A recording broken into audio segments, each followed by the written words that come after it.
এখন আমি এই মূলোটা তুলি তাহলে। মূলোটা বিশাল মোটা হয়েছে। এই ওঠ বাবারে, উঠছেন।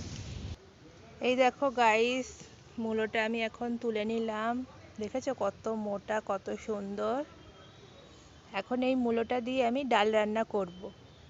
আর তোমরা যে এটা দেখছো না, মূলো শাক, এটা না হয় কোনো রেসিপিতে দিয়ে দেব। আর এই মূলোটা দিয়ে ডাল হবে, মুসুরির ডালই করব। এই মূলোটা কিন্তু একদম সাদা না, একটু হালকা গোলাপি মতো আছে। এটা মাটির এতটাই নিচে চলে গেছিল, কাস্তে দিয়ে তুলে তারপরে এইটা আমি হাতে পেলাম।